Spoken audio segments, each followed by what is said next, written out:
Yes, ladies and gentlemen, thank you once again for joining us for this latest episode of Big Brother's Big Archive. My name's Carl Bainbridge, and joining me, as ever, my co-host, Mr. Carl Dutton, Hello, everybody. and Mr. Joseph Tilley. Stop it, you're so bossy. And welcome everyone to December 2014, and of course, with December it means... It's Christmas! Thank you very much for that, Noddy. I'm sure he looks forward to Christmas every year, it's just his one and only paycheck coming through. Well, it makes enough. The same 3 brands, the same 3 songs every goddamn year. Yeah. But unlike that though, we're going to be doing something a little bit different today. We're going to be taking a break for our Big Archive Christmas special. If you remember last year for our Christmas special, we went through our favourite housemates who we'd cast for a retrospective Ultimate Big Brother 2. And for this year, we're going to be taking a similar sort of break from the format, as we're going to look at the best and worst of reality TV in the past year. And I have to say, lads, certainly we've got a lot to talk about. Yeah, we I should do. insert, the Slammies music. Da da da da da da da. I like some Oscar with some somebody doing stupid. Blah. Somebody doing something stupid on it. Where's Seth MacFarlane when you need him? Mm. But yeah, 2014, it's certainly been a very controversial year of reality TV in this past year, and I think we're really looking forward to talking about it. I do want to apologise, though, a little bit to anybody who listened to our previous podcast, because I did promise that our next show would be talking about Celebrity Big Brother 3. Unfortunately, we haven't had the time to do that, and by the time we managed to get everybody ready to record, it was getting near to December anyway, so we decided to put that on hold, do the Christmas special first. So if you want to hear us talking about John McCroke's underwear, you have to wait until January. Oh. Well, that's when it was on originally, and it'll actually be the 10-year anniversary, won't it? Scary, isn't it? Yeah, Yeah. it'll be the 10-year anniversary since that show was on. Really scary. It just shows how far we're getting back now and how established a show such as Big Brother's been in basically the TV industry in UK. Well, it shows I should be expecting some grey hairs anytime soon. That's what... Tell me about it. But yeah, we got our big archive, big award show going here, and I'm just going to explain a little bit of the format that for anybody who's interested. We've got 9 categories in between us. We're going to be going through all of them, and all 4 of us, us 3 recording as well as Paul Barron, who happily took part as part of the show, all decided to choose 1 nominee each in each of the categories. So 4 nominees per category, 36 choices in all. And we all alternated, so some people had to resort to second choices or maybe fourth choices in some cases. There's some big names, I have to admit, who have missed out on our shortlist, and we will be discussing some of them in the show. But I think we've got a good selection of shows, a good diversity. Of course, Big Brother, Big Brother's Big Archive has been mentioned. We've got foreign versions of the show. Survivor gets mentioned, The Amazing Race. We've even got a representative from RuPaul's Drag Race, haven't we, Paul? Joe? Yes. Freudian slip there, sorry about that. Baloney! I am really looking forward to it. But before we begin, though, I want each of you two to say a little bit about your nominations without giving too much away, though. What sort of people have you gone for? Joe, go first. Okay, I was straight for you, sorry. Well, my lot are a bunch of men and women who I either hate or love. Some of them are a little bit controversial. I'm sure Carl's been putting up the list on the forums, and some people disagree with my choices. But fuck you, whoever you are. Way to appeal to your audience there, Joe. Yeah, it's a good choice. No, go with your opinion, not with what everybody else says. Screw them, what everybody else says. Screw them. And you, Carl? For me, I just went for people who either I remembered or it was something that was like, as soon as I saw a category, I was like, okay, yeah, that's the person I'm thinking of.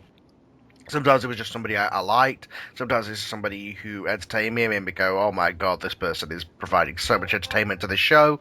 And in the cases of the people who are on the negative side of things, it was just the people who made me want to punch my television screen in when I was watching it. There's a lot of them. Usually they come from the production staff, however, so...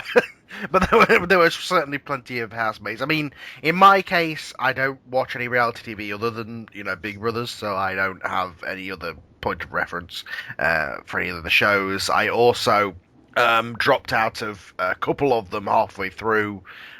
So as we get to that, I'll explain, which ones I watched through, and in fact it'll be there when I get to one of the categories in terms of disappointment.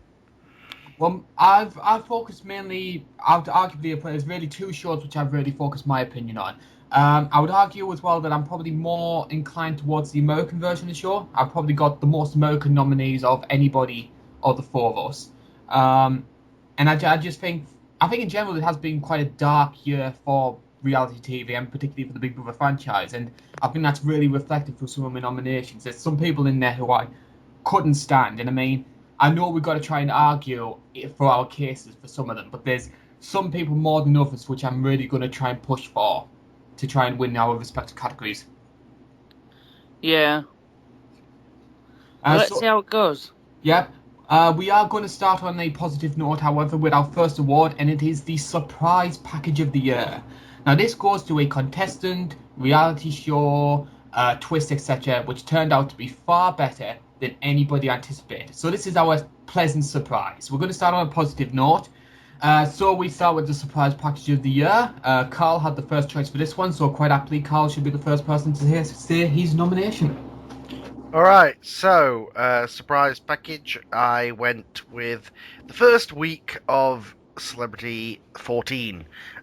It came off kind of a bit of a, I don't know, that it just kind of went out with a whimper. Did the other series, and obviously I'm not as negative on it as Carl is and things like that. But it did go out with a whimper, and I was like, another series, and I don't like this two celebrity ones anyway. And I was like, okay, I guess I'll tune in. And then that first week was so nuts, and so much happened, and it was just like, oh my god, like the characters they had. The fights between Frenchie and Frankie, the whole cutting up the underwear, just everything that happened on that first couple of days was insanity, and you realise why these were the people who were picked, really. I totally agree there, because I was very similar to you. I was probably maybe a bit more positive towards the idea of a second celebrity series just because 15 was so poor. But even then, I looked at that cast and I thought, yeah, maybe they could be interesting, but there was zero star power there. I mean, Gary was a big name, but who after Gary? Claire King? Claire King was your second biggest name in the show. You were relying on Dee from Benefit Street to try and give you some star power. So I was a little bit like you. I thought maybe it could be good, but it's off to a bad start originally with the cast. But as you mentioned before, it was just insane. I mean, Frenchie was fantastic. Leslie was probably the biggest star of those early stages. You had the Audley and James mini feud in the background, all the complications with Kelly, Gary being Gary. I agree with you, it was just fantastic. And one of the things that really stood out for me was there was supposed to be an eviction on the first Friday after the series started. And they had to cancel it because they just wanted to keep that group together as long as they could. And essentially the show just became Emma, the highlight obviously, and Emma just talking to different celebrities just about how great it's been. Yeah, it was that first Friday where it was like, this is what's happening tomorrow, and you're like, what? Like, what is going on in there? What are you even feeding them? It was absolutely fantastic, and it's a shame it never. I mean, I do enjoy Celebrity 14. It's a shame it didn't really keep up that momentum because if it did, it would probably be up there as the best celebrity series ever. That first week was amazing. Well, that's kind of the problem with the whole modern series where you interact with the public too much and stuff. And yeah, she was. Although I have to admit, Frenchie didn't change. Leslie changed due to reactions. Frenchie never did. She didn't give a shit, which was what made her amazing. And we'll certainly be getting to that once we get to the best female category. Do you have any opinions on Celebrity 14, Shaw? Yes, it was a fantastic series.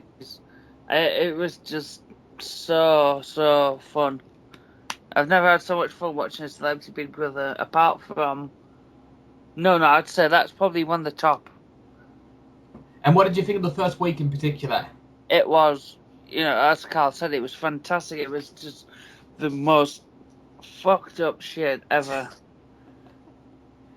It was amazing entertainment. Whether I'd consider it a surprise package in itself, I'm not too sure, but it's definitely a bit out of the blue. in terms of what did you consider surprise package, but when you think about it, I can understand why it's worthy of the nomination. Yeah. Next up, we're going to be going to Paul. Now, Paul obviously isn't here to try and explain his nomination, so we'll have to look at it from his point of view. He's chosen someone who I think is I would say quite a divisive figure on the forums, but Paul has his reasons for choosing him. He's chosen Jim Davidson from Celebrity 13. No, yeah, I can definitely see that. I think he was just a nice, normal bloke on the show. I mean, whether that was editing, whether that was him in his best behaviour, who knows? But on the show, he came off as being, an ordinary, grumpy, yes, but ordinary guy, and he just kept getting hammered. But I don't know, would he have been so good without Linda in there? That's I agree, because that's one of the things I've always said. Because Jim was originally supposed to be in Celebrity 11. He was supposed to be in the Spidey and Violence series, and we know how dominant that series was, or Yeah. how violent orientated it was. Could you imagine Jim being as getting that sort of big redemption storyline in a series with Rylan in there? No. Yeah, I mean, at the start he was hated and all this, and well, not hated, but he wasn't one of the favourite characters for the way he was acting and how such a miserable bastard he was. But it was the Linda stuff. It was people feeling sorry for him with Linda that made him into the winner. Yes, I totally agree there, because I don't think that Jim on his own merits would have won that season, and that's why, yes, him coming into the show, this hated, old, racist son of a gun that he was, and then coming out beloved figure. Yes, that's a good storyline, and I can understand why it's considered a surprise package in that regard. But a lot of it wasn't his own doing. Yeah. Not that he really did It was surprise a lot. me. Yeah. I wouldn't say surprise package just because I didn't think anything he did surprise me. That's all. I understand why Paul chose it, but I question it. Next up, we go to you, Joe, and we get our first mention of Strictly Come Dancing. Our only mention of Strictly Come Dancing. Yes, so put your dancing shoes on. My nominee is Alison Hammond, who is a Big Brother alumni, obviously. She didn't break any tables this time dancing, fortunately. Not even the judge's table. I just think she was fantastic there. Like Lisa Riley 2 years ago, she's a big girl. She got up there, she danced, she just missed Blackpool, which is such a disappointment because I know people who should have gone before her. Judy Murray. Judy was hilarious. Not as good as Alison though, talent-wise, dance-wise. But yeah, I just think she was a fantastic dancer and she should totally win this. I can understand where you come from with Alison being a surprise package. But in a strange way, though, I think one of the big problems with Alison was she wasn't enough of a surprise for her own good. Because you mentioned there Lisa Riley. Because when I saw that cast, the Strictly Come Dancing cast for this year, I saw Alison and I thought, she's going to be the Lisa. Because I remember watching Lisa's series and just thinking she was going to be absolutely hopeless. Because, she, as you mentioned before, she was a big girl and just thought she was going to be clumsy and rubbish. But she's impressed me far more than I anticipated and expected Alison to be exactly the same. So when Alison did turn out to be good, it wasn't as much of a eyebrow raise as what it could have been. And I think as well, I think one of the problems as well in regard to comparing Alison to Lisa was Lisa still made the later stages. Lisa nearly got to the final. Alison was out really before the mid-stage. She didn't make Blackpool. And so can you really consider Alison more worthy than Lisa would have been in the previous year? Because if Lisa had been a nominee, surprise package, and we did this back in 2012, she would have walked it. Yeah. No, I think she should have a chance because Lisa, to a certain extent, had a better dancer than Alison does. A better coach at dancing. The laddie Alison had was quite a new fella, so he's not as experienced. So I think, yeah, she did really well, Yeah. Do you have any opinions on Strictly Come Dancing at all, Carl? Nope. Thought not. Blunt and to the point. At least you didn't do what Paul do and try and make it out as if you did. Oh. Yeah. Oh, poor Paul. Poor Paul. We hope to get Paul back sometime. Of course, university comes first. Now, I had the fourth choice for surprise package, and to be honest, I was a little bit disappointed that this lady wasn't picked. And it's somebody who you might not come to mind first of all when you think surprise package, but I think when you think about it, she has to be up there as one of them, and that's Liz Jones from Celebrity 13. Because let's be honest, did anybody see that coming? Because when you looked at Liz on launch night, you read about her beforehand before she went in the show. What we saw was this slightly timid, middle-aged figure. She seemed quiet. There was nothing really exciting about her, and you just thought she was just going to be a field filler. She wasn't going to do anything. She was there just to make up the numbers. And I mean, when you add in the fact that the likes of Cal Malone and Samantha Brick, or like tabloid journalists, have been in Big Brother and just delivered nothing, the expectation for Liz was very, very low. And yet, it took a bit of time. It took a bit of time for Liz to come out of her shell, I have to admit that. But once she did, she was hilarious. Like this sort of somber, miserable Wednesday Addams type figure who had this like dark, morbid sense of humour, but was just so funny with it. And I think that with the Jim and Linda stuff starting and really putting a dampener on the show, having Liz there as the source of comedy was, in my opinion, really refreshing. And I think seeing her grow in confidence over the show was really amazing to see, in my opinion. I think that's a good pick. Definitely that one was a surprise out of nowhere. But at the same time, I would say that she was only great for one task, which was the whole, my cat has died and all this, which was incredible.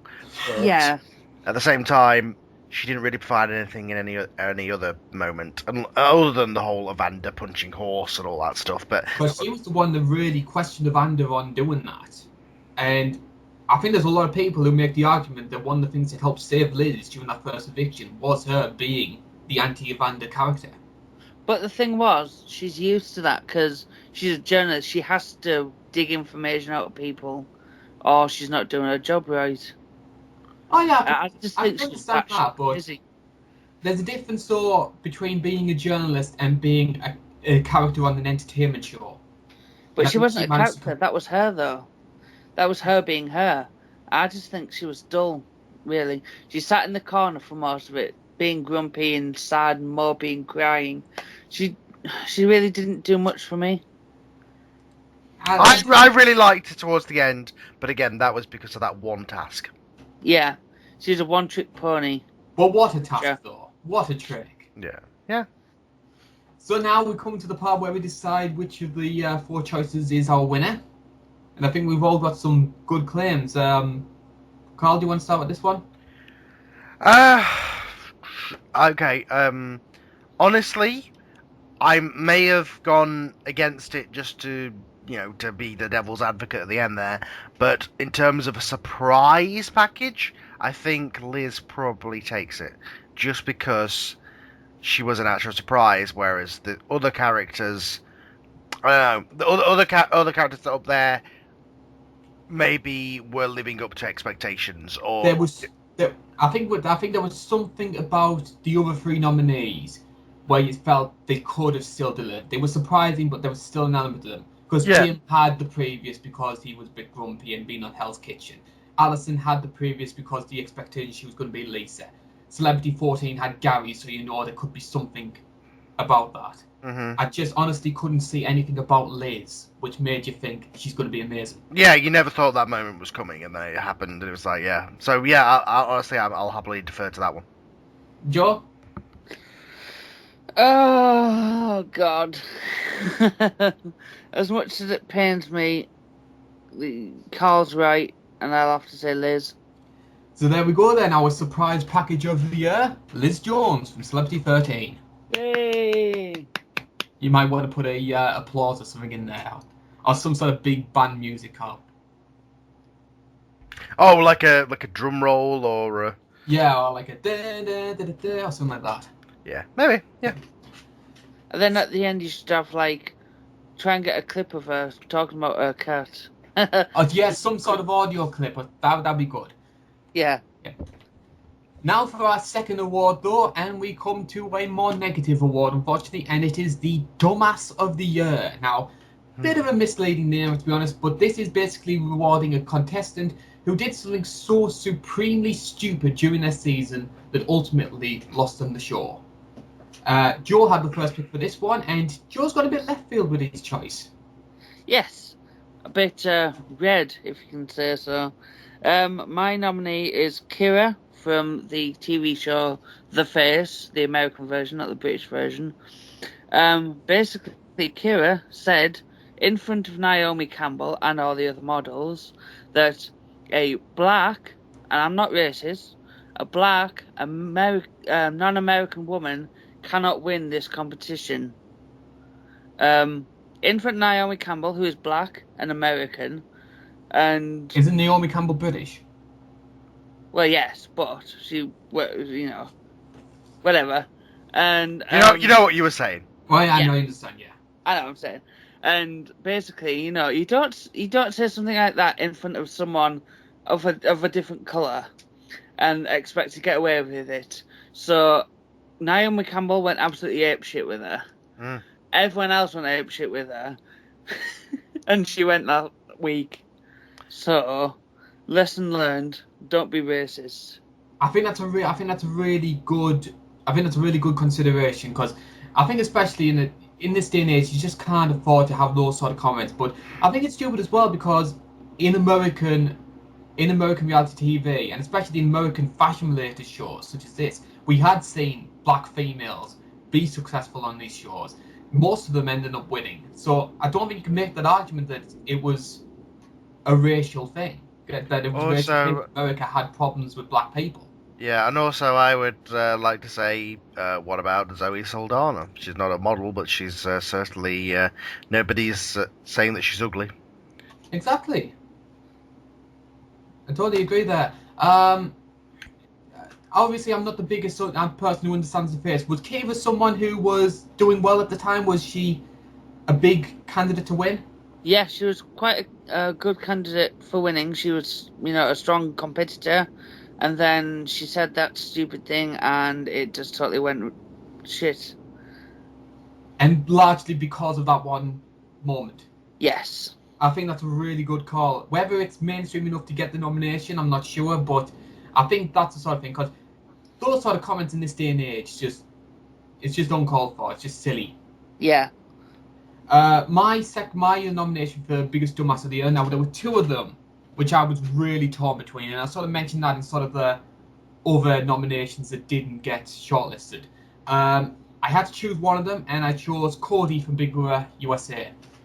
The story of this was that Cody was a member of an alliance called the Hitmen, along with his best friend Derek. But all of the jury loved Derek. It was a given. If Derek was going to make the final two, he was going to win. And the other person in the final three with them two was a girl called Victoria, who, don't get me wrong, lovely girl, quirky personality, but probably one of the most supremely useless contestants in reality TV history. I mean, she was great, but she was a great, likeable character, but hopeless. Cody wins the final HOH, and he basically gets a decision. Take Victoria and almost guarantee yourself the win, or take best friend Derek and know you're going to lose. What happened? He took Derek to the final two with him and got slaughtered. He can't. At least he was being true to his word, which is not common in the US version of the show. Yeah. I think though in this day and age, when you get to that sort of stage of the show, I understand that loyalty is something that's really rewarded on a show such as Big Brother America. But when you get to that stage of the show and you have to be cutthroat and make the difficult decisions to win, I think you've got to do that. Because the worst part was, it wasn't as if Cody had no idea what the jury were thinking. He knew the jury would vote for Derek. He knew he would lose, and happily chose to. And Yes. that's the thing that stuck with me. Yeah, I mean, he basically threw away the money. Yeah, there's a big contradiction with the US version of the show where the public want to like the person, but at the same time they want them to be ruthless. So they do something ruthless. They're like, "Oh, we hate you now." It's like, well, isn't that the whole thing you promote with the show is tactics and kind of thing? It's like, how dare you evict your friend when you said you'd take him? The nicknames like the Hitman, by the way, make me wish that they had video packages in the US version of the show because they totally use like Bret Hart's music. But Yeah, I was thinking that. The names of alliances have just got stupider over the years. oh But yeah. yeah, Chilltown was great, and then you had the Sovs, which are great. But like every alliance needs to come up with some stupid name. Yeah, it's become like a thing that they probably get pushed by the producers to come up with it, and then they come up with a stupid little hashtag at the bottom of the screen, and it's just like somebody will be talking and say, "Hey, we should work together, and we'll be the JC Pennies," and they'll put on JC hashtag JC Pennies, and then the alliance will be broke up by the end of the show. So whatever. Yeah, but I just think that was this. I just think that was a silly move in my opinion. I know Cody's probably feels good about it because he didn't backstab his friend, but there's a lot of people, and myself included. It's one of the stupidest moves in Big Brother history. I mean, not Marcellus or Lawan bad, but definitely it's the Big Brother version of Colby taking Tina. Yeah, I'll go with that. It sounds pretty stupid, but Yep. if you want the money, that sounds very stupid. Yeah. Next up, we go to you though, Carl, and you chosen something a little closer to home. Yes, somebody from another one from Celebrity 13. This one being Lee Ryan. You signed up to this show with the idea of revamping your image because you hate the fact that you're seen as a playboy. You hate the fact that you're seen as being a dick. You're like, I want to go on this show and prove that I'm a really nice guy. So he goes in there and proceeds to have a love triangle. Proceeds to sleep around with different women. And then, when pressed about it, acting like an absolute cock. So, good job on revamping that image of you. You didn't want to be known as a playboy, so you went in and was a playboy. Good job. I totally agree there. I think it's a really good call to put Lay there. It's maybe not something as it isn't like one moment in the way that it was for something like Cody, but he was just so immature. That was the word to describe Lay more than anything. Immature, because he's what 31, 32 now, and he's acting like that. He's acting with all this denial, this sort of self-righteousness over how nothing is ever his fault. Yeah, it's as much clueless as anything. Like how could you be that clueless to how ridiculous you're being? Like if you straight away said, okay, no, I want Jasmine, not you. Fair enough. A bit cut and dry, but he would have, people would have been okay with that. But it was the fact it was like, she said, oh, what's her name? I can't remember her name right now. Casey. Casey said, do you want to make a go of it? He said yes, and then that night was the night that him and Jasmine went in the alien spare room toilets. So that was the problem. It just, how could you be that clueless to how you were coming off? Have you never seen the show before? I mean, don't get me wrong, Big Brother these days wasn't going to exactly revamp your entire image, but at least it would have given you some good PR, and instead you just there was that little bit more of your hand was sticking out of the grave of your career, and you buried your hand and filled your grave in entirely at that point. I thought it was supposed to be a Christmas podcast. It got really dark. He's alive! Leave life! I think that's a really good call to nominate Lee. But I think Paul's made a good nomination as well. We're going to have to explain it on his behalf. He's chosen Zoe Burkett from Big Brother 15. And I think a lot of this will have to do with that Tesco comment. Yeah, I mean, it was only just one comment, but at the same time, it was a stupid comment to make when you know that the majority of the audience are working class people. But, it was a moment of silly judgment on her part, but I'd say that, looking at the others, we've got a woman being racist, we've got a guy who cost himself 250, or no, it's 500, isn't it, in America? $500,000. And then we got a guy who buried his career. So, saying something about people who work at Tesco's, not really on the same level, that's all. Yeah. But it was interesting, though, that, like, we've had people made stupid comments on Big Brother before. I don't think of anybody who's ever been so tarred by just making one comment. It's just amazing to me how clueless some of these people can be. The show's been on for 15 years, and they go on and they go, okay, yeah, I'm going to insult the working class people. I'm going to go on there and be a bitch. I'm going to go on there and be a hussy. I'll do everything that will get you voted out, and go, why am I hated? Yeah. I don't understand it either. There were a couple of people though who didn't get nominated for this. So there was a little people who failed to make the shortlist. We had Devon from Big Brother America, who was just probably one of the most unprepared players ever to play the game. We also had Wu, who also similarly took the wrong person to the end of him in Survivor Kagarian, and Jimmy Bullard's bullying in inverted commas to Jay Quickenden on I'm a Celebrity, which arguably led to him being the first boot. Yeah. Yeah, they failed to Yeah. make the shortlist. Of the four which did though, who are we going to vote for? Oh, I don't know. This is pretty much a throw It's it. almost a dead heat. I mean, unfortunately, Paul, Zoe aside, I think all three of them, because we got racist, person who took the wrong person to the end, cost himself $500,000, and somebody who killed his career. Yeah. I think though, I'm probably leaning towards Lee between the three because with Kira and Cody, it was one mistake.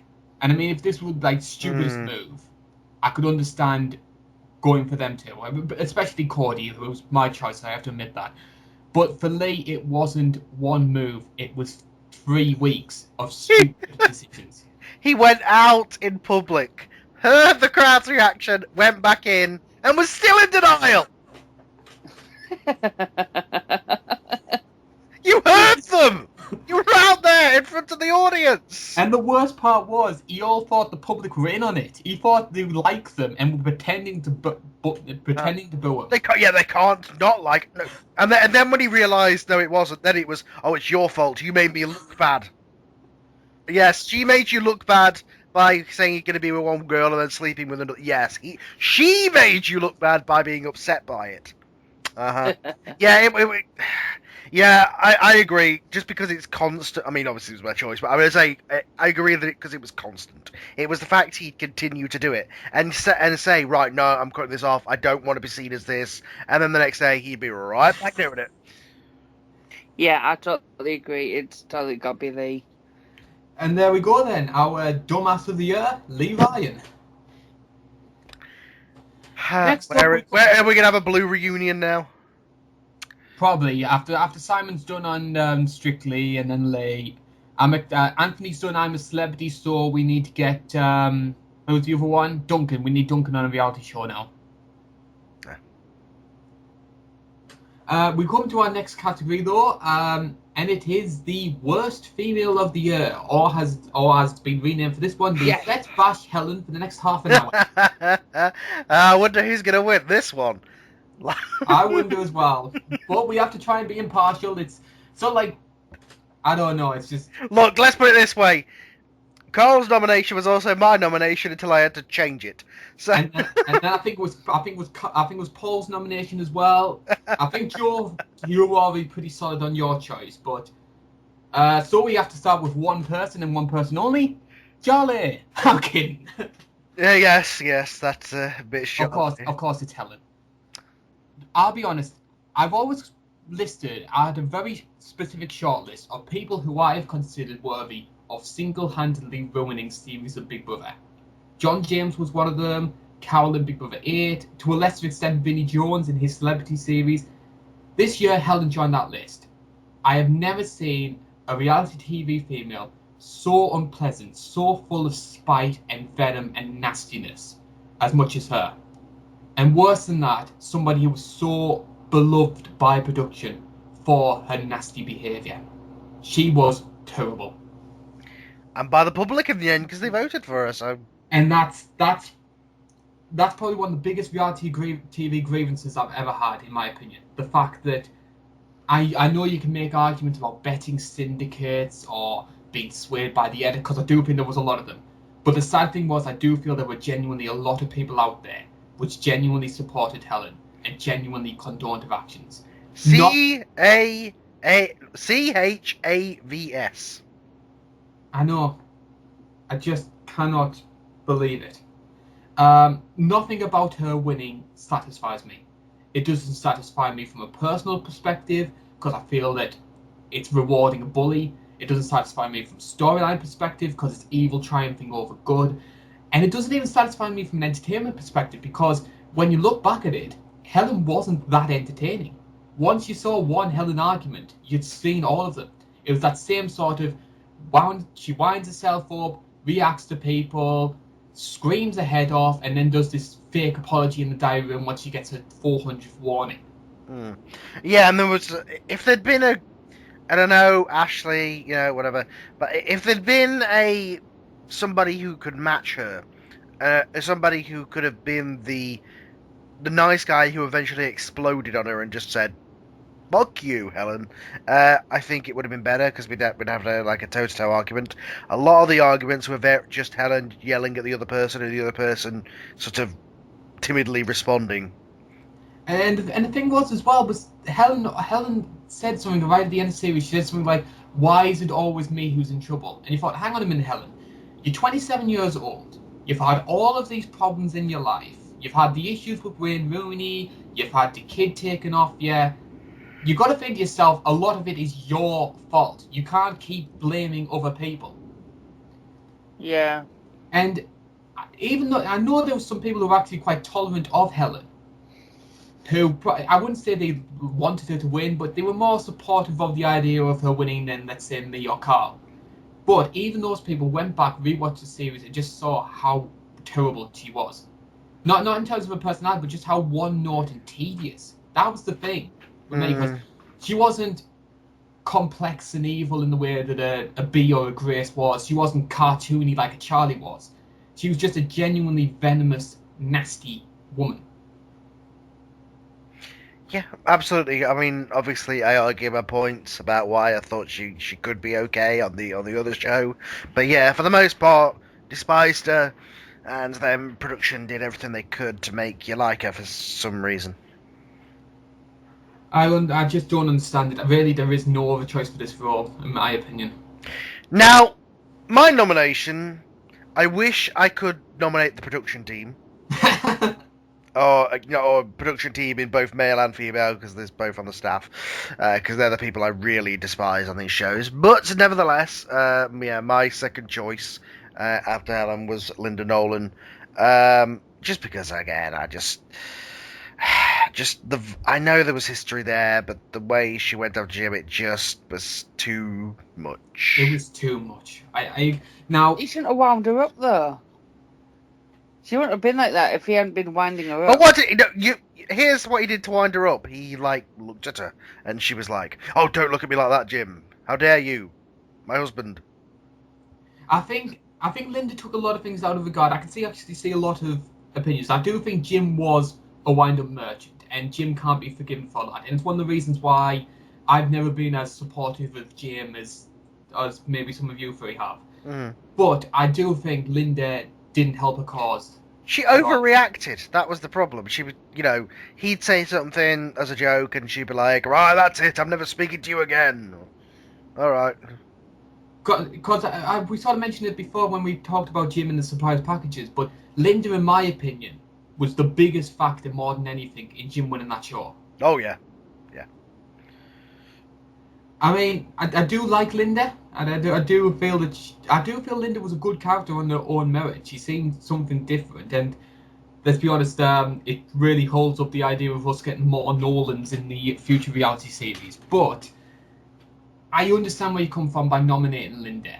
I personally wouldn't have done it because I do think a lot of her negativity was caused by Jim. I do understand why she has been nominated. For Paul's nomination, now Paul's gone for someone quite similar to Linda, sort of like the middle-aged, back-to-lax villainess of a Celebrity Big Brother series. He's nominated D. Kelly, or as he wrote it down, Benefits Bitch. So no, isn't even a celebrity. Yeah, I think that he's nominated her purely for Benefit Street. Purely for her being on the show. Like the concept of her being on the show as a celebrity is what makes people hate her. But there was elements of D which were quite negative, though. I mean, maybe not so much in the early stages of the show, because I'll have to be honest, I was quite surprised by how normal she was. Yeah. Because I expected Dee from Benefit Street to just be this awful wench of a character, and you can't really say she was in those early stages of the show. But I would say after Frenchie got evicted, and the story just switched to the house hates Gary and nothing else, this really nasty side of Dee did come around. She was the leader of that. She was yeah, the leader. yeah. She was the person in the middle of the kids saying, "Oh, kids hate that guy." And I mean, I can sort of understand where she comes from, because I'll be honest, the idea of living with Gary could be really frustrating. But still, at the same time, you need to show a little bit of tolerance for someone with his condition, someone who's not mentally well. I hate to say it, Gary, but... And she didn't show that patience. And it was quite alarming how little patience she did have. Yeah, none of them seemed to understand. I think maybe there was a point where they all were like, well, if he's that bad, he shouldn't be in the show. But at the same time, he is in the show. That's not your choice, so you have to, you have to meet him halfway. Totally agree. Joe, do you have any opinions on Dee at all? D, or I'd like to call her Waynetta. You stole that off me. Yeah, I know. But she does look like her. No, D, well, I just totally agree with you that she was alright to start with, and then she quickly became this kind of mean pack leader who gang up on Gary, which I think was completely wrong. Whether it was all her, I'm not sure, because it was as much George and James as it was Dee, but Dee was the figurehead of that group. Yeah. Yeah, she's the one who started it. Also, if we're going to go with lookalikes, when she was the royal person, she looked like Ursula from Little Mermaid. I thought you were going to say Princess Fiona, but that was Tina Malone, wasn't it? Oh God, don't get me started. Oh God. So we'll switch the subject then, Joe. Your nomination. Yes, my nomination is Sarah Dales for The Apprentice. The most annoying, weird looking she just did my head in every time she talked. I muted the telly because her voice was so annoying. It's just like nails on a chalkboard. Now, I actually posted this up onto one of the internet forums to actually spoil some of the nominees for people. And Sarah being nominated for Worst Female was the one that wound a lot of people up. They were just like, what's Joe thinking by choosing him? Actually, I've just had a look and I've got quite a bit of positive feedback from it. Oh, don't get me wrong, there has some positive feedback there, but most people... Because, in my opinion, I'm just speaking as someone who watched The Apprentice myself, Sarah for me was nothing more than just harmless comedic fun. There has to be a character very early on in the season who has to be this comedic over-the-top presence, but those people are never going to win. They're never going to challenge for the victory. They're just there to be disposed of early on and just hope that they're entertaining in the process. I mean, we've seen that before. We saw that with Alex with the weird eyebrows the year before. They've always had these joke candidates, and that was what Sarah was for me. And I think Sarah was great in that role. She was funny. And I mean, yes, she maybe could come across as annoying in how incompetent she was. But let's be honest, nobody ever watches The Apprentice because of how skilled they are at business, do they? Yeah. They want to see middle-class toffs making fools of themselves, and I think Sarah did that. Yeah, I suppose. Carl, do you have any opinions to say at all?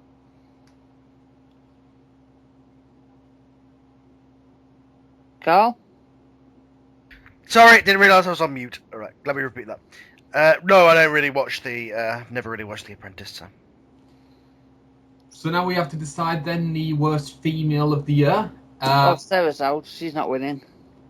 Can there really be any winner? Well, I can't really say it because I never see the show. It's not really fair for me to judge your pick, so I can only judge the Big Brother ones, really.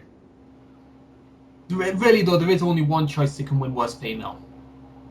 It's Helen, isn't it? Yeah. It's Helen. It's Helen. So, honestly, this is probably one of the only few times I'll ever say anything, reward Helen in any sort of way. honestly one of the single-handed worst females, worst Big Brother housemates of all time. There's only Yeah. one winner. Helen Wood is the worst female of the year. Yeah, absolutely. And for that bit, we should have booze instead of cheers. Well, probably her mumbling always in the right all the time. Yeah. And now we come to the fourth category of the year, and this is the biggest disappointment of the year. Now, this is sort of the opposite of the surprise package. This is something that was expected to be very good, expected to have a lot of anticipation about it, and then just completely failed to deliver. Again, 4 nominees. Now, but unlike last time, it's 3 series were nominated and 1 sole person nomination, which comes from Joe. For our first nominee, though, we're going to Paul, and Paul's chosen pretty much the first choice of me and Carl, and that's this year's Big Brother UK, the civilian version. Yeah. The first half of the series was so good, and then, or at least, the first half of the series was eventful. Let's put it that way, and then it just got old. Helen won. Yeah, well, It wasn't even Helen winning where it started to get bad. I think even if Helen hadn't won that season, it still would have no, been yeah, bottom tier. absolutely. My- No, Helen was told off. She calmed down, so a lot of the big blow up stopped, but she still stayed nasty. But it was kind of more undercover, and nothing really happened. All the interesting characters left, and it just kind of devolved into people sort of moaning about each other and whispering, and yeah, it just died a death, really. And plus, I think for me, the turning point of the season was Ashton over Matthew. I think that was the one where we started to think it's not turning into a good season this one, because I mean those first 3 weeks, I think like people like Toya and Pauline in there, good housemates, good entertaining characters. Once they left, it started to drop, and then Matthew leaving was the one where I realised, hang on a minute, this series is in trouble. Yeah, production are slanted, and the public are falling for it, just because he's a pretty face, and then in Helen's case, I guess because they felt sorry for her. I think as well, one of the other big issues at it, and it comes to you wanting to nominate production, the amount of times they twisted things unnecessarily for the sake of entertainment, in inverted commas. There was a real incompetency about production. I mean, I've been supportive of the Channel 5 era a bit more than maybe you two had, but really that showed themselves up. They were in the wrong for that. Let's put it this way, it's got to the point, and I've said this before on this show, it's got to the point that I almost wish I could go back in time and stop Channel 5 buying the series and have it just be gone for 10 years. That's how much To give people the chance to charge the batteries up, get some fresh ideas. And miss it again. Because they could have brought it back on Channel 4 like now, and it would be the biggest thing ever again. But because they beat that dead horse and kept milking it, it's now just died. Incredible death as a cheap, trashy version, which is what we all feared would happen when it moved to the new channel. I think this year really highlighted to me just how down market it got. Yeah, it was just... I think it's good. Yeah. It just wasn't good, was it? I can enjoy the show, but it's not the same show I loved on Channel 4. No, and the production have always been biased, but now, more than ever, it's like Helen was John Cena or something. Well, nobody's ever made that comparison. Wow. No, and I don't think anyone ever will. Wow. Joe, do you have any opinions at all on this year's Big Brother? Just basically what everyone said so far. It was great to begin with, and it's just become a joke, really. I think as well another big problem was there was a real lack of warmth. There was a real lack of people to really get behind and support during the season. Because yes, I mean, don't get me wrong, I like the 2 Chris's and Ashley, but you compare Ashley to say Dina or Ashleen, someone like that. Yeah, I think early. And I know people tried to make Ashley. Sorry, I was just going to say, early on, I think that the series reminded me of 6, But then I realised it didn't have the characters of 6 in any way, shape, or form, and it was more like 9, which I know people like 9. I myself is not included in that. I think that the production of 9 was good, but it reminded me of 9 in the way of it had this kind of dour, nasty, hostile atmosphere. Yes. We're coming to you next, Joe, and you've chosen a bit of a controversial choice for this one. Controversial, maybe. My nominee for this category is Gemma Collins, the so-called Essex girl. I had high hopes for her. I thought, Gemma Collins, Essex girl, she's used to champagne and caviar and going out clubbing and all this. So chucking her in a jungle where she's going to get hot and sweaty and have to do horrible tasks, it'll Nobody be wants to see such Gemma good fun. Collins hot and sweaty. Trust me. It'll be good fun to watch her suffer a bit. So for her to get there, go not fly in a helicopter like everyone else did, have to walk it, and then quit. It was just such a disappointment because honestly, I hate the idea of this only wears Essex thing. So I like to see as much suffering as possible. Why did And she it have was to just a go massive in a disappointment helicopter? Why couldn't she go in a helicopter? because she got scared. She Oh, got in it. It started to take off, and then she said, "Oh, I can't do it." right. So you can get out of doing that if you just say you're scared. Not really a Yeah. challenge, but okay. No, I mean it's not exactly. I mean it's not exactly Takeshi's Castle, is it? No, it sounds like now that would be a better show. And yeah, it makes it sound like production bent over backwards to get her on for some reason. It's not like she's a huge celebrity, and then she was like, "No, I don't want to do it." Yeah. I mean, Because I've gone all the way to Australia to go in this jungle. one of the stories I always heard was that Gemma always intended to quit, but she knew she did the minimum of the 3 days because she would get fully paid for it. Wow, Yeah. wow. And because I'll be honest, Gemma was very close to being. If I'd done the shortlist myself for this, Gemma would have been on the shortlist for worst female because she was only in there for 3 days, but she was abrasive, she was annoying, she was over the top. She was one of those people who deliberately looked for the cameras and to look to try and give herself as much airtime as she could. And I know people might criticize that about some of the people I like on Big Brother because they do the same thing, but there was a pantomime about it. There was a fun.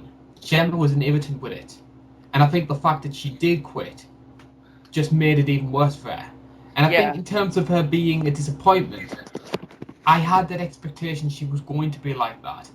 Because Towie contestants, to be honest, have made some of the worst reality TV contestants in recent years. There was nothing about Gemma to make me think she was going to be different. And I think her just saying, "Oh, I'm not ever going to do television again," and then just going back and doing the Only Way is Essex Christmas special the moment she came back, just makes me think. Yeah. I've never been a big lover for the girl. The only good thing to come out of Gemma being on I'm a Celebrity was the fact it might ease off people putting scripted reality contestants in these kind of shows. Because I've heard rumours that Big Brother are going to try and stop doing that for the next Celebrity series. Oh, right. Okay. Next up, though, it's me. It's my nomination. Now, Paul, of course, chose the British version of Big Brother this year, so I went for the American version. Now, this was hyped up as being the longest and biggest series that Big Brother's ever had. We had the most housemates. We had Julie Chen calling it the most twisted season ever. So our hopes were up, and we saw the cast, and yes, it was a bit generic, but there were some quirky characters that maybe could have stood out. My God, it was dull. It was one of the dullest series of Big Brother you can come across. I'd actually arguably put it as the worst, to be honest, because there was very little in the way of good strategy. I know Derek played a good game, but let's be honest, he had no competition in there. We had people such as Frankie who were supreme, arrogant camera hogs. But more than anything, it was predictable. There was a real pecking order in there, and all the show seemed to do was just go through that pecking order one by one. And I think a lot of the twists that production implemented which was supposed to shake up the show and make it more exciting. The whole idea of there being two heads of the households. All it did was cause the alpha male alliance to group together and just pick off the weaker female characters. And I mean, let's be honest, as Big Brother 12 show, nobody likes to see an alpha male alliance dominating these kind of shows. It was just so supremely dull. Especially when you knew that Derek almost had it in the bag. It just makes for predictable television. And no one likes to see predictable television. I mean, there's one character in there who we'll come to later who I did like and I did support. But that's just one out of a cast of 16. Everybody else just seemed to be the same vacuous, tween-orientated personalities that they seem to on shows such as this. Yeah. Yeah. Joe? Yes. Okay then. So, and we go to our next nomination, and I'm noticing a bit of a trend here, because Carl, you've chosen something very similar to me and Paul. Yeah, well, Full House for the English versions of the show, because I'm going to go with the Australian version. I've really enjoyed the Australian version since it came back. Obviously the production's tacky. Not as tacky as the British version. It looks a bit more high class than that. The production of the actual house and stuff looks fantastic. But the whole the graphics are a little cheesy and things. But I know I've enjoyed it since it came back. For as much as you can enjoy a kind of a PG version of the show. And I know it's heavily edited down for that reason. But especially last year's I thought was very good. And then this year, I just got bored, really, to be honest with you. I just stopped watching. It was like, okay, they're doing the power trip better than the UK version, but it's still just kind of doing the same thing that we did, and kind of redoing twists that we'd done. And it was just like, well, this is probably why, we don't usually watch other countries' versions when it's so similar, because they're pretty much doing it what we did, but for a different audience. And it just, again, no characters grabbed me. Nothing made me... There was no Tim this year, let's put it that way. There was no character that was like, I've got to see what this guy's going to do next. It was just... Well, I liked Priya. Yeah, there was a couple of people, but nobody really stood out to me. And I haven't seen the second half of the series, so maybe somebody became good, but... Yeah, that's why I think it's been a bad year for Big Brother this year, because as you said, 3 nominees, 3 of the big civilian versions, the English-speaking versions, all have been nominated for Disappointment of the Year. Yeah. The question is, though, which one do we choose then? Because I have to be honest, Joe, I think we're ruling Gem out here. It's just, are the Americans worse than the British, or are the British worse than the Australians? I probably would go with... Decide. Honestly, I'd probably go with our one. Just because the other two haven't threatened the existence of the show. And I know a lot of the Viacom deals and things like that, but I think 15 and the controversy that came with it, I could almost see Channel 5 and some of the people associated with it saying, you know what, this show isn't worth it. There's a stigma surrounding it because of the series, because of the final result, because of the negativity surrounding it. I'd agree with you. I'd probably go for... I think Channel 5 are sick of dealing with it, to be honest. There's always something that they have to deal with legally. I'd probably agree with you as well. I'm going to nominate Big Brother 15 as well, the UK version. Joe? Oh, I was going to say Big Brother America, so... The American version has been bad this year. Obviously, I nominated it, but it's been a bit downhill. Because I know I quite liked 14 more than other people, but last few seasons have been very middle of the road. And I wouldn't say since 11 we've had a great American series. Yeah. So that puts us at a 3-way tie, so I'll have to change. So out of British and Australian, I don't know. I think the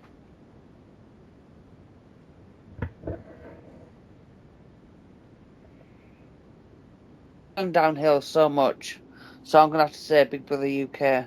Big Brother UK. I think there's a definite theme between the UK and US versions that maybe 1 or 2 producers need to be fired. Yeah. Yeah. Or the whole team. They're either sitting, they've lost all ideas. They They have. either get it absolutely spot on, because I really enjoy 14, or they get it so badly wrong, like they did with Just have 15. no new ideas. In both versions, it's either the same people or it's the same people not wanting to correct the mistakes and realize why stuff worked in the past, and instead keeping the bad stuff and emphasizing it. You know. Because I think that was another factor of why Big Five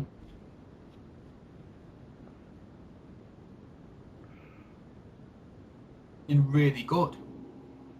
Yeah. Yeah. Okay. It's the audio is cutting in and out quite a lot. So a lot of that last. I'm noticing that as well. And obviously I realised that I'm recording, so a lot of that audio was kind of lost to Skype thing. So do you want to repeat what you said after I said about the production thing, and then hopefully it'll pick it up this time. Yeah. But I think another factor as well why Big Brother UK 15 was such a disappointment as well was because 14, the Secrets and Lies season, was in my opinion a really good series. So to come from that, which was really well done, and having to do 15, where just we made a complete mess of it was striking just how badly things But finished, how I'd much of a argue, disappointment it was, because people thought, I'd argue that what made that series was Gina and Dexter, and what made that series was the housemates, not production. I think the theme in both versions of the show, the American and the UK version, is that production yeah, need to be fired. totally agree. Totally agree.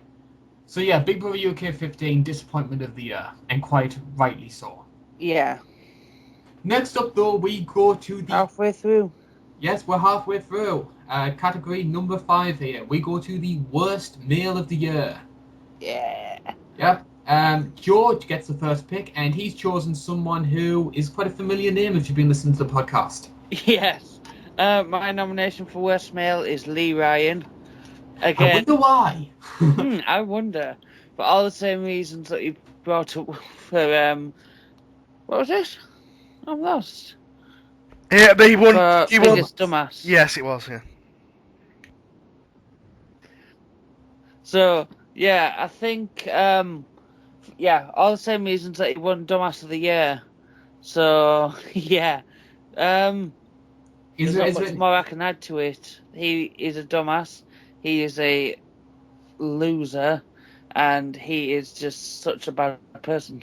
sleazy in my opinion? That's the Sleazy. biggest word for Lee. Just the fact he was sleazy. The fact that he was so I wouldn't say self-righteous, that's the wrong term to use, but he was confident about how he was with women and because of his fan base. And he thought that because he was Lee Ryan from Blue, he could afford to be a playboy. He could afford to have women falling over him, because that's what he'd always been used to when he was back then.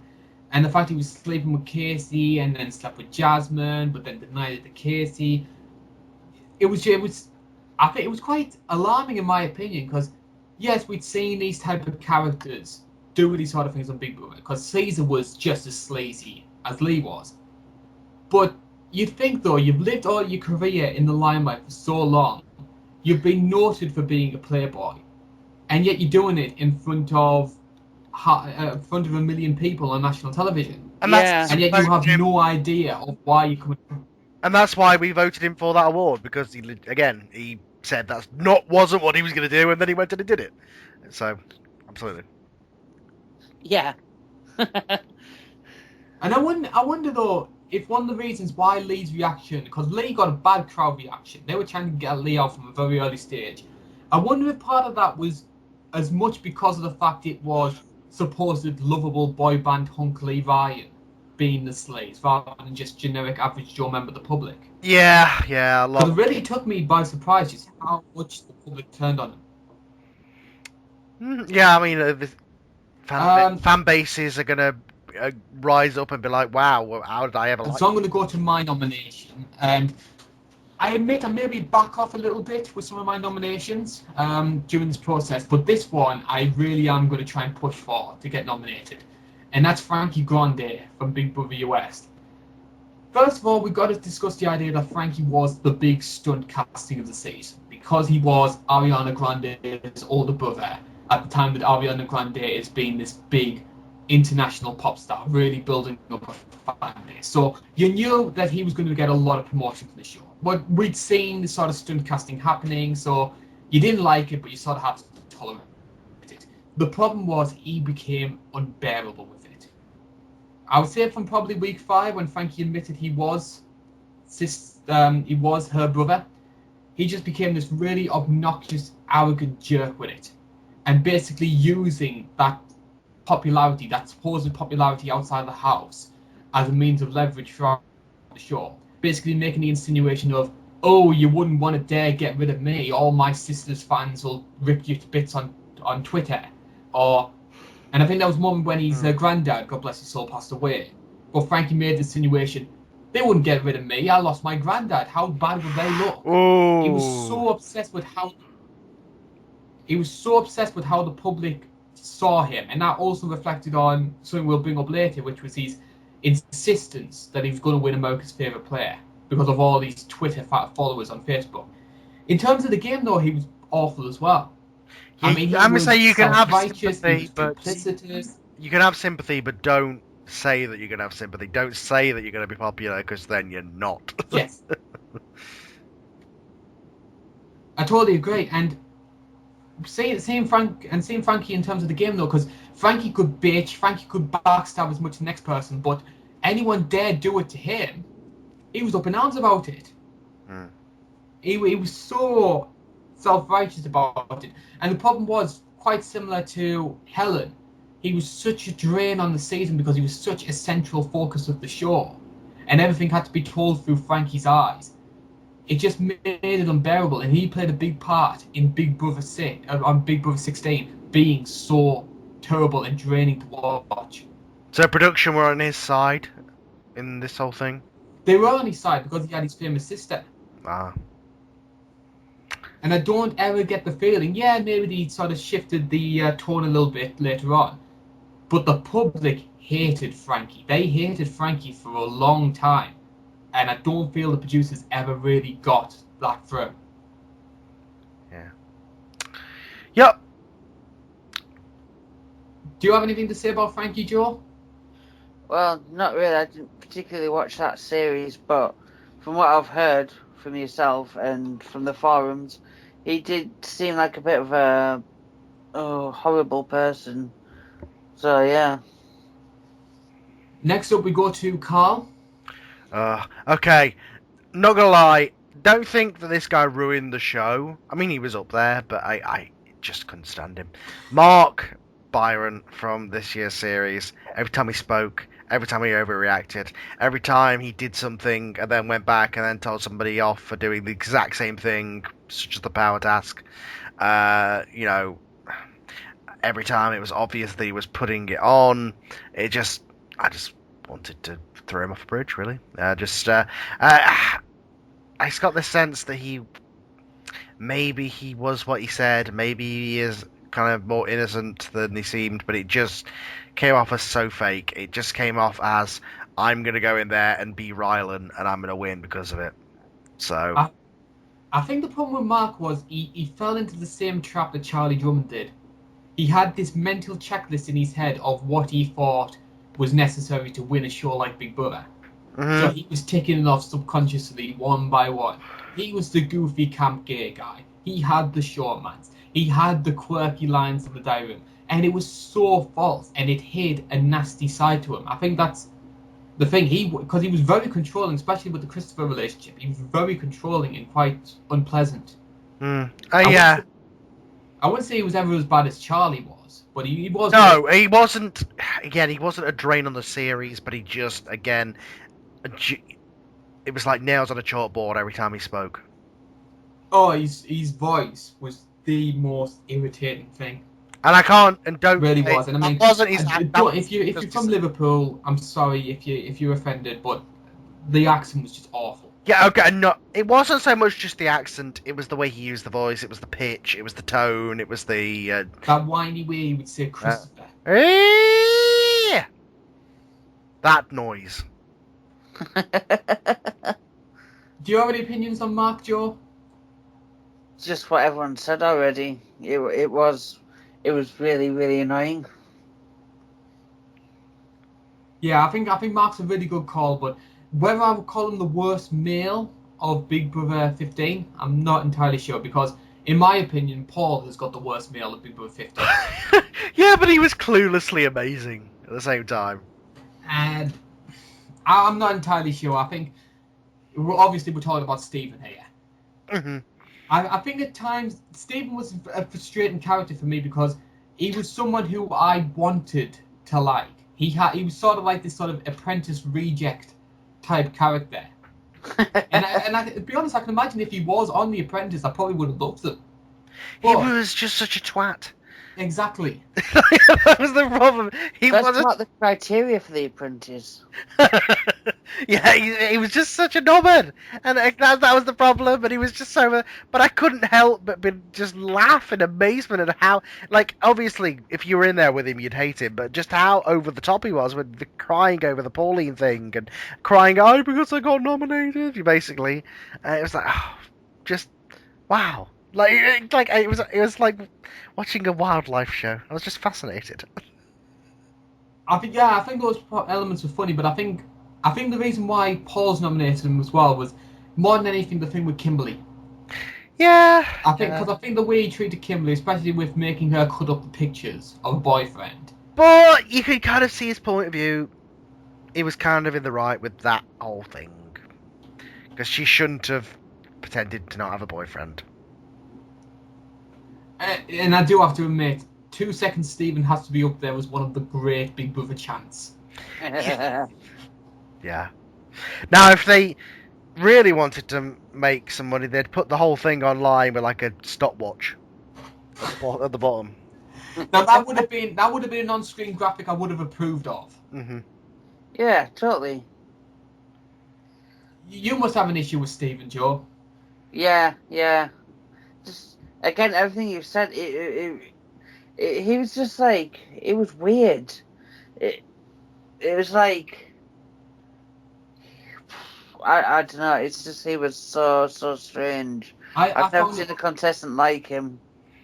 Yeah, again, I wouldn't say worse just because I thought he was almost he went. It was like when movies are so bad they're amazing. Like he's kind of the Ring of housemates. Are, The are you are you Sharknado. comparing Not are the you Ring. Sorry, the Room. are you comparing Stephen to Tommy Wiseau? Yes, I am. I said the Ring. I meant the Room. Yes, he is the Room of Booth 15. He's You're the tearing me Sharknado. apart, Kimberly. No, I thought Stephen was the one tearing her apart. Oh dear. So our worst male of the year then is Lee going to get a second nomination here? Is Frankie going to be our first American nominee? From what you said they can't vote for me, they can't vote me out because of my granddad. Fuck him. Yeah, him. Yeah, Frank. Frankie. Honestly, one of the most draining, fame-hungry, fame-whoring contestants ever, and that's saying something for Big Brother America. Frankie I mean, I watched the first couple of weeks, but that was before he got really bad. So, Frankie Grande, you are the worst male of all time. Hey. bye. Category number 6 now, and from our worst males, we go to our best males. As we nominate the male of the year. Yeah, we vote from this list. We've got 2 stars of the celebrity versions of the show in the UK. We've got one of the biggest surprise packages from the US version, and our first Canadian nominee, and that's where we go to you next, Carl. Honestly, just went for somebody who, look, of any of the males in the series this year, there wasn't anybody I really particularly liked. I liked Chris, but then he was such a knob with the whole Pav situation that it kind of made me like him a little bit less. But the same, I just went for somebody who I thought was a nice guy who played the game pretty good in the Canadian version. So I went for Kenny in this year's this year's Canadian version. It begins with a C. He obviously wasn't one of the. Yeah, he was one of the big players early on. It was kind of Andrew's supporting guy. He wasn't as much of a knob as Andrew was, but Yeah, I thought he was a nice enough guy. He had his moments. He was a big part of the big alliance early on. Once he got taken down, it was kind of the big turning point of the series. So out of that series, I think he was he was the biggest male on that series, I think. I'll give you that. I'll give you that about him being the big snail because I'm looking at the male cast here and I'm thinking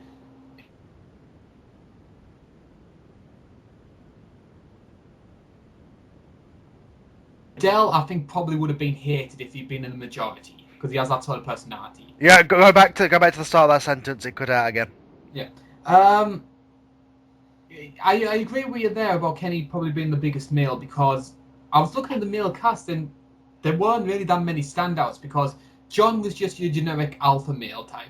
Adele probably would have been hated if you'd been in a majority. So I think the way the cards felt really helped him.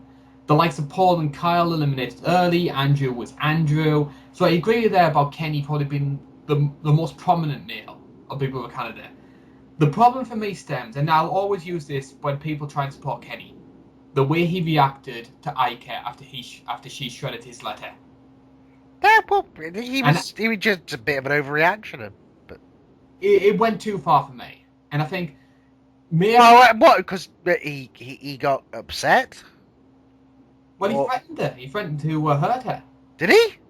That's the way I read it. Where I haven't. Okay, I only watched the highlights. I didn't see any of the live feed or anything. So. Yeah, I just found him quite sanctimonious. Okay, fair enough. Yeah, I'm just judging on just the show itself. I haven't followed any forums or anything, so I don't know anything that happened that wasn't shown on the main show. Yeah, apparently Kenny was much worse than the live feeds. Okay, And I think that's probably where I've got my opinion of Kenny off, which there we because go. I agree with you, based on the live shows itself, Kenny wasn't.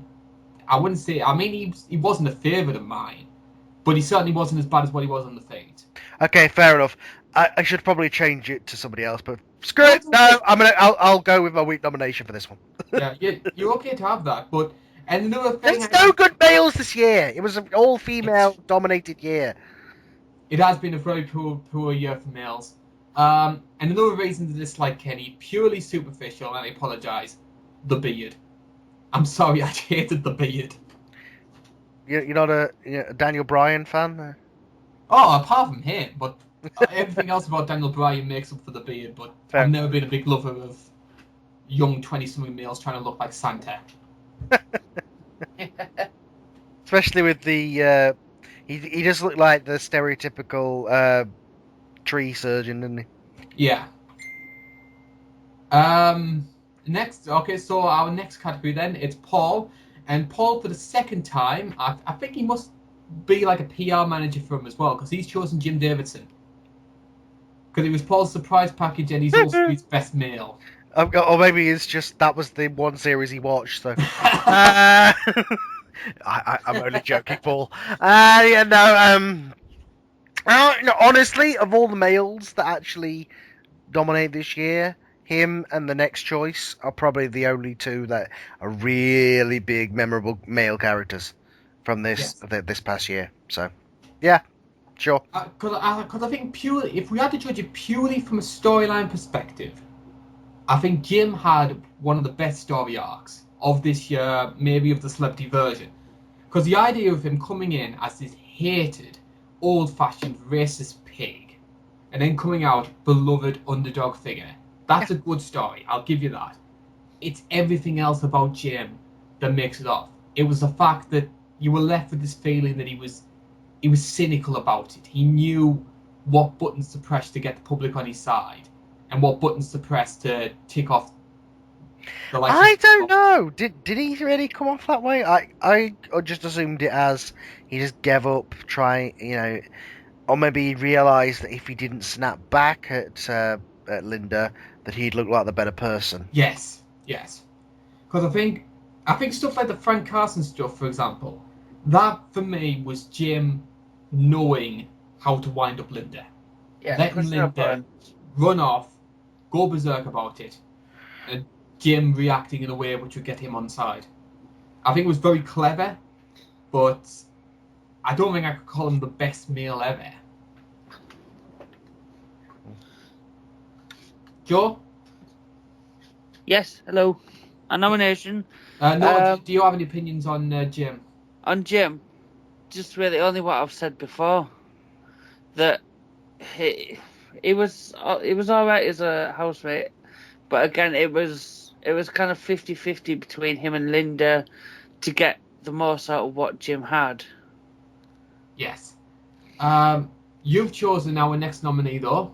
Yes, the next nominee is Gary Busey from Celebrity Big Brother 14. I just think that he was just a storm in a teacup. He was just batshit crazy all the way through it. Gary was for me a fantastic casting choice. Gary for me has always been one of those people that I have really wanted to do Celebrity Big Brother for a See, long I time. didn't think he would do it because I've been one who wanted it to happen for such a long time, and I didn't think he'd ever do it, and he did, and he was fantastic, and he won. It's one of those that's on the borderline of should he have been allowed in the house? But I'd put it this way: he would never have been on a Channel 4 series. no, I don't think he would Yeah. have passed the mental tests.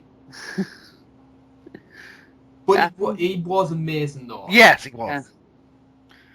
I think since the Channel 5 era, they've kind of held back on the mental tests. They've held back on everything, the rules, Yeah. the guidelines, yep. Everything that made the show have any modicum of respect, which it never had in the first place. Like, now it's in minus figures. Yeah. Yeah, in terms of great Gary moments, though, even on the first night where Emma was asking him the 3 questions, he'd been promised he'd be asked 3 questions.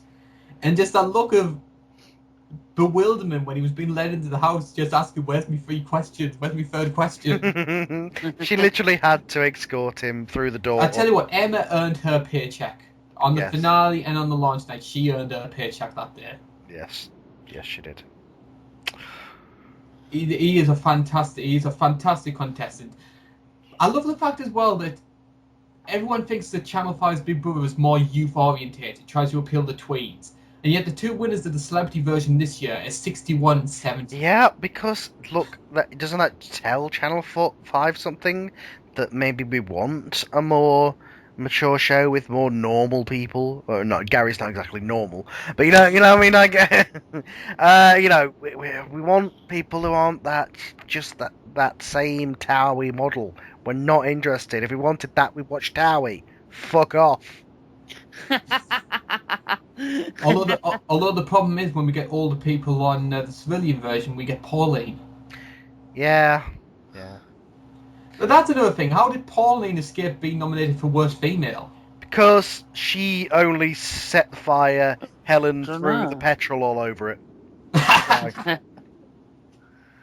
My nomination now. Now, I wanted to choose Gary originally. But unfortunately, Joe obviously took that one first, so I couldn't. But I think I've chosen another nomination which I'd like to think people will support, because I think it is a good call. And that's Johnny for Big Brother America. Now, this is the guy who looked like The Rock, right? No, that was Devon. Oh, no, yeah, this was the farm boy guy, yeah. Yes. And part of the reason why I love Johnny, first of all, was it was similar to being... I was tempted to put him as a surprise package, because I don't think anybody expected him to be as beloved as what he was, because he looks like a reject from Duck Dynasty. He He was a shoo-in to go that first week, and then apparently he stayed for a while. Exactly, because everything about him said first boot. He had the whole country bumpkin gimmick, so you figured he was going to be like another cowboy, but he just surpassed to all expectations. He, in a show that was increasingly vapid and increasingly has these tween-orientated personalities who were very generic, having Donnie in there as this wholesome, likable older man who was the dad to everyone in the show was very refreshing to see. He was a nice, warm, likable personality, and that was refreshing. And as you said, he won competitions. He never had a great social game. He was nearly always on the outs, but he could win competitions, and you really did support him. You really got behind Donnie during that season, and him making the jury was very deserving in my eyes. If I'll probably go as far to say he's probably the closest thing that Big Brother America have had to a Rupert from Pearl Island. Okay. I mean, Donny Mania was massive. Hmm. In saying that though, I hope Donny Mania. Running wild. Donny Mania running wild. In saying that though, I hope he doesn't come back for a return season though, because getting Donny in during that season was like lightning in the bottle. And I fear that if he was to come back for like an all-star season, he'd probably end up the same way that Rupert did in All Stars, where he maybe isn't the same likable character, and that creates a backlash against him. But I do think he was a really good character for the show, and really refreshing for someone like Big Brother America, which is so youth orientated. And maybe, hopefully, we can get more older people to go on that show, since Donny was so successful. Yeah. Is that it for Donny? Yeah, I haven't got So- any. Yeah. Is Donny, however, our consideration for the best male of the year? Looking at the list, I say Gary. I'd say Gary as well. Yes. Jim has too much baggage associated with him and too many people who feel quite divisive about him to really be warranted. Mm-hmm. Kenny, I've had problems with, I have to be honest. And as much as I do like Donny, I think when you compare him to Gary Busey, it's a no contest. Yeah. Gary Actually, Kenny did get a like from our online forum. He did. I have to be honest. Yes, he did. But I think that's the decision made, though. Gary Busey is the best male of the year. Yes, I finally won one. Thank God. Bitches. So we've gone from the males who have really made us enjoy reality TV in 2014, and now we're going to see if the female of the species is any better. Yeah, by the way, Paul, god damn it, you went first. You stole my pick, so I had to go. It chose my pick as well. He went for everybody's pick. She's won the frickin' thing. We all know she's won the frickin' thing. Who is that lady then? It is Frenchie. It is Frenchie. Oh my god. Like, when she went in, it was like, oh, who is this? She's like an aging plastic porn star. Like, who the hell is this? And then it was like, that first couple of days, she was okay. Then the argument happened with Leslie. Leslie and Frenchie. and it was just like, oh my god. She took it so far. She dumped their pasta on the floor and danced on it. She cut his underwear up. It's Threw just, everything on the floor, all the food. yeah, it's just like, wow. Or when she was being told to shut up and she just danced down the room. I want to be loud, loud, loud, loud. Everybody up because one person moaned at her. Oh my god. Or when the crowd would boo her, instead of going, oh, why are they booing me? She'd be like, oh, shut the fuck up, bitch.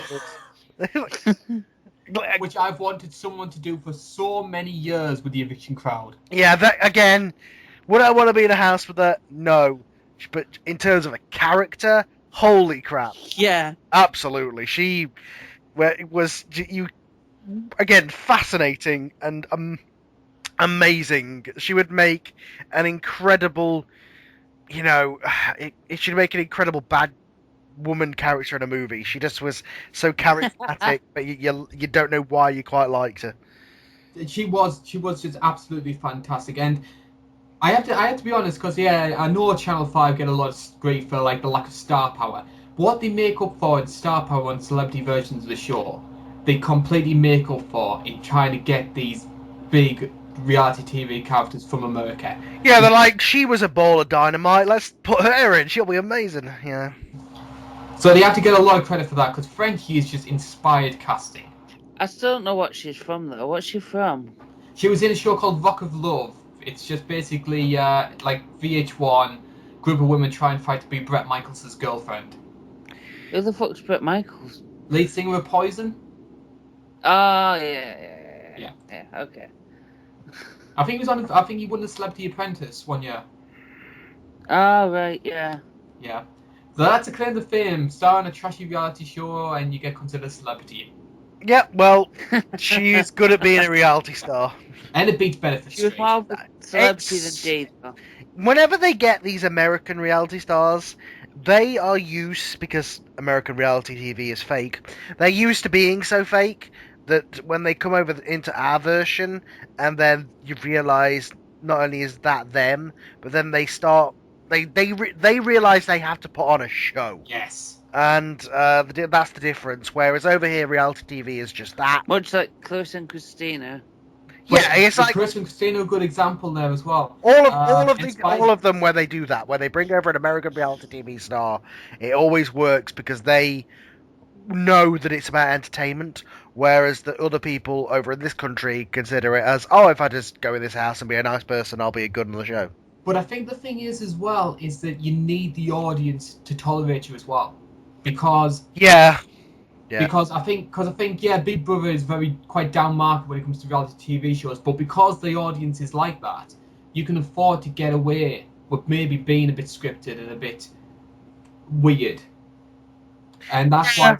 And that's why American reality contestants do well in this. But when you take someone like Kendra, for example, who's been in the shows I'm a Celebrity, which has more of a upmarket, more family-orientated audience, the audience aren't taking to her because they're not used to that sort of scripted reality personality. Yeah, like obviously they're not scripted in this show, but they know what personality the producers are paying them to be. Exactly. Yeah. But I think we tolerate that on a show such as Big Brother in a way that people who watch I'm a Celebrity maybe don't. Because the audience of Big Brother has shrunk and I'm a Celebrity is still popular. Yes. How? I don't know. Ah. Well, it's just a watered-down version of Survivor. Yeah. Move on though, and we're going to be moving on to Joe's choice. Yes, hello. And this is a first for this series. My nominee for Best Female goes to a female impersonator named Bianca Del Rio. Yes, we had to clarify before whether this was considered as a male or a female nomination. Yes, but we went for female because she's a female impersonator. It kind of came from the story of she started off the competition as this mean, spiteful queen who was bitter and horrid. And as the series went on, which she went to win, she blossomed into this really nice person, helping out, helping the other queens, and I just think she really deserved to win it this year, and she did, and that's why I've nominated her for Best Female. I think it's an understandable choice. Obviously, I'm not the sort that watches RuPaul's Drag Race, but I think I do like a redemption storyline, a genuine redemption storyline, not something contrived as hell like Helen. But from what I gather from Bianca, I think she certainly did that because how hated was Bianca? How bad was she in those early stages? Well, she wasn't bad. She wasn't hated. It was just like she was seen as the enemy in the competition. Okay, haven't seen it, but any relation to Alberto? Is that something you want to be proud of, though? World's most boring main eventer ever. He was entertaining when he had a character, but that's an entirely different show. Yes. We'll probably cover that some other time. We need more wrestlers on reality TV shows in this country. I still am pushing for Ric Flair in Celebrity Big Brother. Ric Flair would be brilliant. I could imagine Ric Flair sort of being like this sort of part Busey-esque loon and part Lionel Blair diva. Because, or from all accounts, he likes to get naked, but just for his robe, and seeing that, like a 70-year-old man walking around naked around the house with his robe doing his woo, would be that would be something. The other one, of course, which is the obvious one for reality TV, if they could get him on a plane and get him in it, the Iron Sheik. Oh. Holy crap! Him in Big Brother would be incredible. Imagine the diary room entries. No! That motherfucker! He can't vote for me! Well, the one I always wanted was China. Well, yeah, she'd actually do it. I mean, all three of those would actually do it. She's a train wreck, and she's actually done. But again, I don't know whether I think they don't go for these people because they don't think that that demographic would know who they were, which are probably people who listen to this don't. But yeah, honestly, folks, if you've not seen the Iron Sheik or know the Iron Sheik is, look it up. It would be incredible if they got him in. He'd be in the diary room asking for cocaine. And who wouldn't want to see that? It would be amazing. Just please, one ball of coke or I'm leaving, you no good motherfuckers. I think we need to get back on tangent. Yes, please. Yes. So my next nomination is a female from Big Brother Canada. Now I was very tempted. I was torn between choosing this lady and another one from Big Brother Canada called Heather, but I eventually decided on Neda from Big Brother Canada. And I chose Neda because I felt in regards to competitive reality shows over in America, she was something very refreshing because more often than not, you get people on Big Brother through the live shows who get edited to be the alpha male mastermind. And these are nearly always these sort of generic, boring males who don't really have any sort of personality to them. I found it very refreshing that the person who was pulling all the strings in Big Brother Canada was a female, and a very snarky, funny, sarcastic female in the way that Ned was. It took her a bit of time to get started because she was in the minority when the first five were dominating the show. But once she got control, she clung onto it and she pulled every single string in there. She got the end game absolutely perfect. And whilst I was disappointed to see her eliminated at the end, I think the idea of John evicting her as the final obstacle to him winning, I think was quite a fitting story as well, especially when you consider that John and Neda had a great alliance between the two as well. Yeah, and even the final question when she was on the jury, she was like, "How do you feel? I've handed you the game," kind of thing. Which She did. She won the game for John. Yep, she did. But she was fantastic entertainment as well. I love females who can back up the personality, because I feel females on competitive reality shows are more for personality rather than strategic instinct. Yeah, this was good. It was like he was the muscle who got his hands dirty, and she was kind of there in the corner, pulling all the strings and telling him to make all these big moves.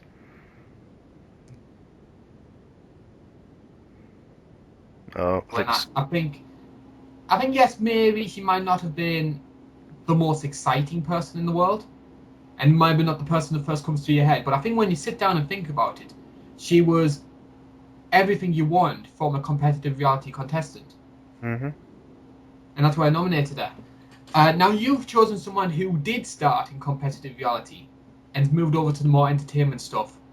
Yeah, along the same sort of lines as Frenchie, except sort of an English version. Again, my second choice is Louisa. I think she definitely added a lot to her series in terms of just not giving a crap and just being. I mean, a lot of people could call her, vapid or whatever, but I think she added something where she had this kind of snarky wit to her. Like, just the first night with Evander, do you just not like me? Like, she just had the balls to say things that people didn't say. The arguments that she had, the climbing over the barred area to get in. The argument with Lionel. Yes, exactly. She really was one of the characters who made that series. And I think she was incredibly entertaining. She wasn't Frenchy good, but she was very good. She was very good as well. She was very good. I definitely agree there. But I think as well, what I loved about Louisa, though, was it was a similar situation as to why I was quite taken by Heather. And we'll come down a bit more detail when we talk about people who were maybe shortlist. Louisa had first boot written all over her. Mm-hmm. She should have gone that first week. And yet she stayed around. She built up a bit of a cult fan base. And she very rightly and very deservingly made the final. Her and Jasmine, without them, that would have been a completely different series. I think it's very alarming that we could have very easily lost Louisa in that first week and kept Evander Holyfield around. How alarming would that be? That would have been disastrous. Mm-hmm. Yeah. But yeah, I loved Louisa. I felt she was such an important character in the show. In a series that had a lot of important characters, you look back at Celebrity 13 and how strong the individuals were. I mean, yeah, maybe you could take out Ollie and Sam. but I think everybody else really brought him into the show. Mhm. So let's get this over and done with. Who dares vote against Frenchie?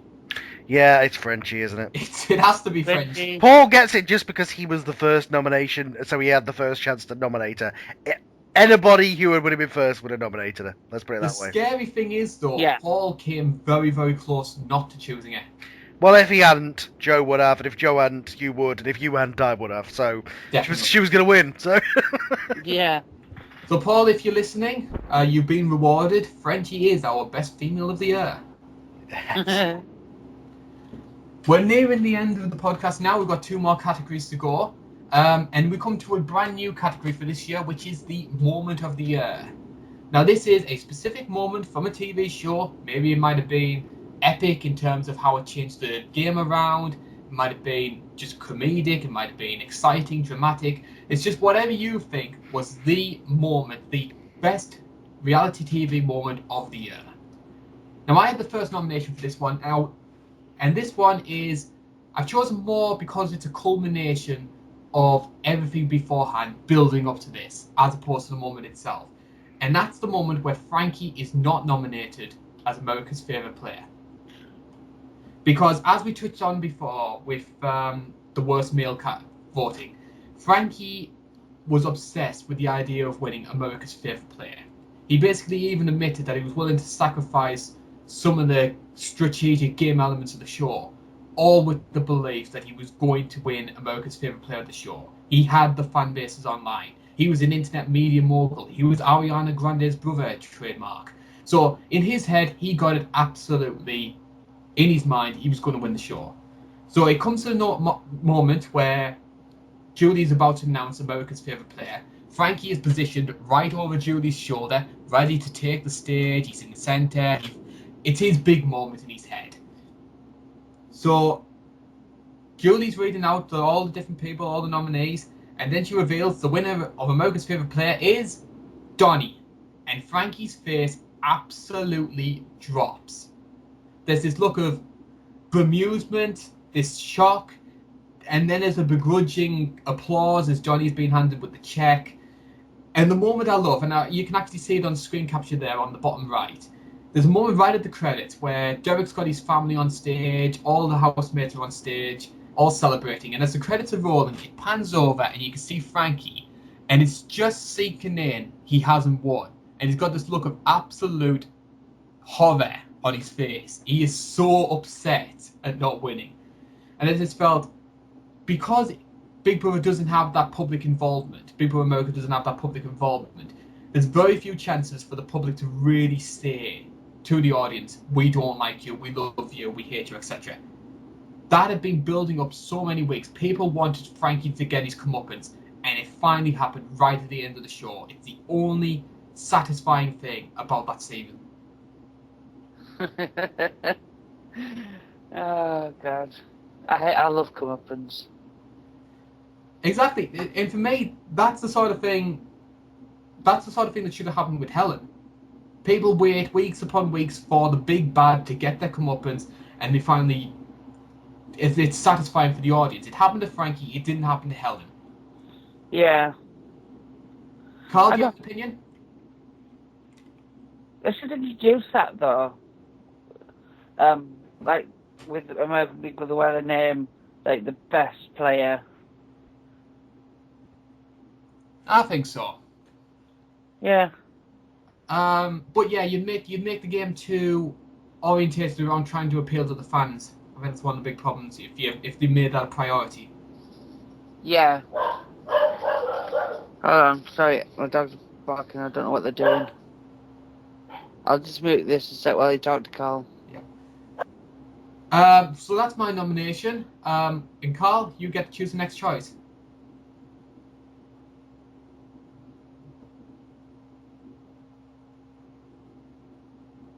Carl, you there? sorry, I was speaking, but my microphone was muted. I mute it when I'm not when I'm not speaking. Right, okay, let me just start again. Okay, for me, it is Leslie and Frenchie's argument for all the reasons I said earlier. That argument, that entire day. I remember when you saw that. We'll Yeah, we'll leave it on a bit of a break whilst Joe deals with the dogs, because my mum's just come in as well. Okay.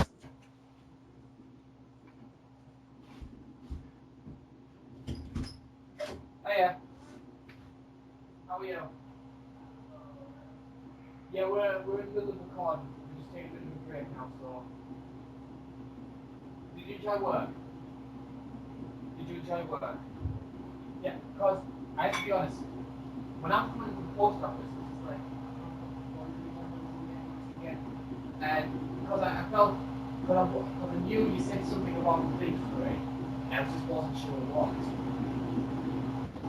And I thought, well, I can't really say I don't know because I've got all the mom said, kind of. So I made the judgment, these are bigger cards, much more important. So I sent them first class.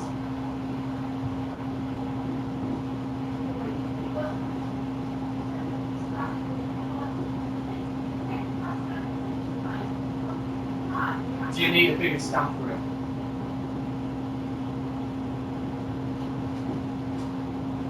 I'll give you the 20p.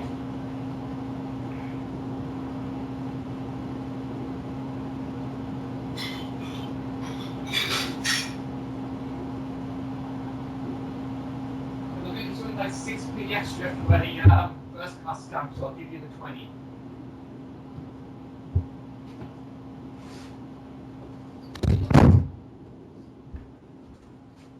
Are we back? Yep. We are. Yep. Was that okay? So, Carl, do you have any opinions at all on Frankie not winning America's favourite player? Yeah, it's great to see, again, the bad guy get taken down a notch, the ego getting taken down. That's a big part of these shows sometimes. And trust me, Frankie had a massive ego. Hmm. But you get the next call? Yep.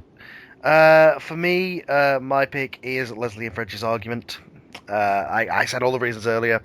Yeah, that entire day, that entire argument. When you saw the preview clip the night before, it was like, "Holy shit, I've got to see tomorrow!"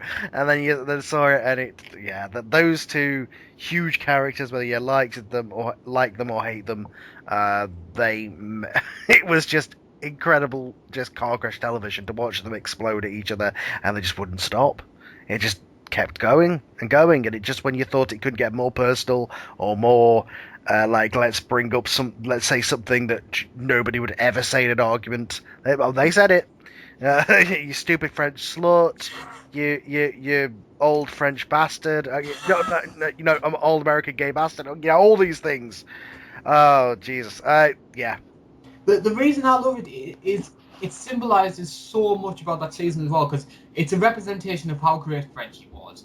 It's Leslie's shining moment in the show. For, in my opinion, he was one of the biggest characters in those early stages. Mm. It represents how great that first week of Celebrity 14 was. And it's just downright entertaining. I think it's a fantastic call. We'll probably discuss it later, but I'm leaning towards that being the winner of this category, in my opinion. Paul Law, I think, has also chosen a fantastic nomination as well, and that's the 18 plus task. Yeah, that one was incredible, and especially with the juxtaposition of the G-rated one going on at the other. But yeah, it was the Lionel in the leather. It was the pole dancing with Jasmine and Louisa. It was how up for it and into it they all got. Yes. Nobody half-arsed it. Everybody just had fun with it.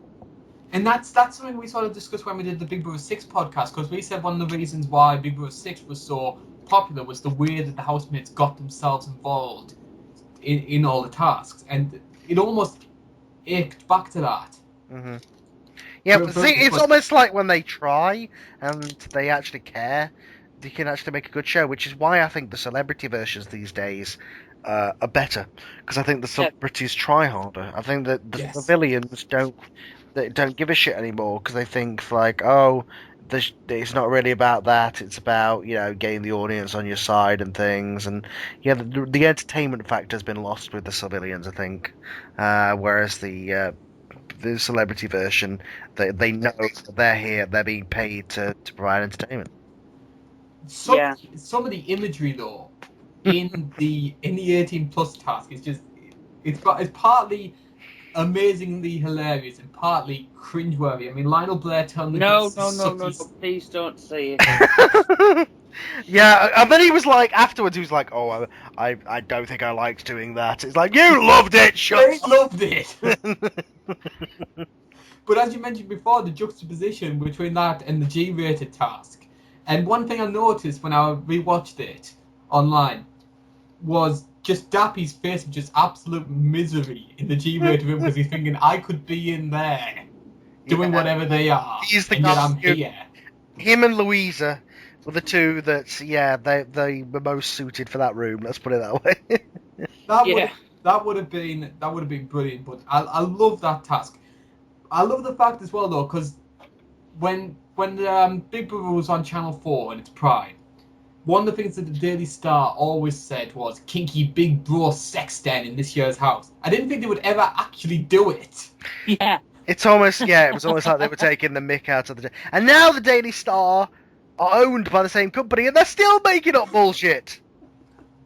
You think they'd have some inside source? One of my favourite Daily Star storylines was they actually reported this. Bubbles the chimp to give evidence of Michael Jackson trial. What? Are they? Honestly, is this paper for real? Are they honestly just trolling at this point? They can't. They can't honestly believe the stuff. We'll have to move on then. You've got our final nomination in this category. Yes. And my nomination for this is Jake Wood from EastEnders. Is it Samba? Sambaing the Macarena from, I think it was 2 weeks ago on Strictly. It was fantastic. It was probably the best dance I've seen on Strictly in quite a long time. Well, Oh my god, it's him, the bold evil yes, guy. Max Branning. Max Branning. That's what makes it even better that it was him. That's the imagery of someone who's supposed to play this big alpha male tough guy. I always thought he looked like Vex for some reason. Yeah. When he had hair, yeah. I think the imagery of someone like that doing such a almost a novelty dance like that's comedy in itself. I think one of the issues maybe that goes against it though is obviously the time we're doing this Strictly Come Dancing still going on, so we don't know how it is. If this was the series defining dance that won Jake the series, then I think it would have all the claim in the world because it was great entertainment. At this point though, I'm not entirely sure, and I think as well when you compare it to some of the great suggestions made by us two and Paul, I think it sort of pales into comparison. Yeah. But that's just me though. That's just me, and I'm sure there's some people online who'll probably disagree with you. But it was good entertainment. It was good fun. He was brilliant in it.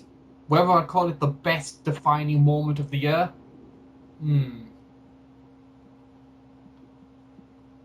Question is though, lads, which one was the defining moment of the year? It's hard between. I can't imagine the last one just because I haven't seen it. I'd imagine it'd be a thing if I had seen it. But of the ones that I've seen, the 18+, the argument, my God. I think if I went for pure comedy, I'd probably go for the 18+ task. Yeah, you're right.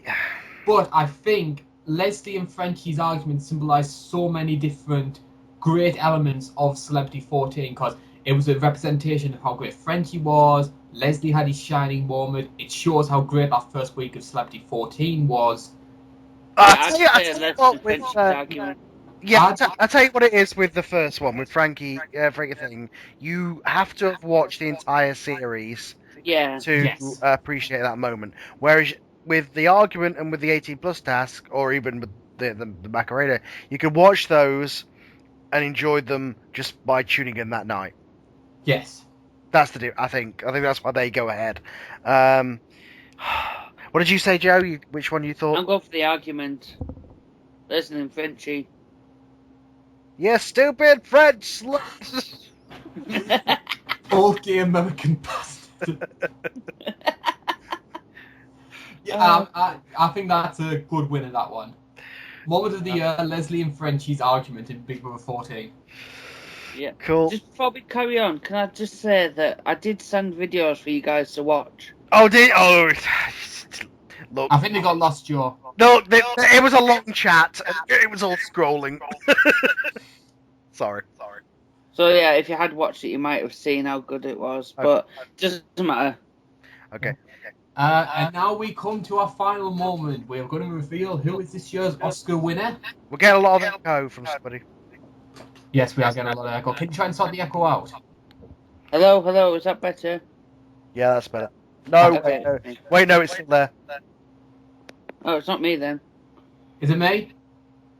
No, I think it is Joe. Because the bars are going around his picture when the echo's coming on. Okay, how is it now? Hello. Hello. Yeah, it's gone now. There we go. Okay.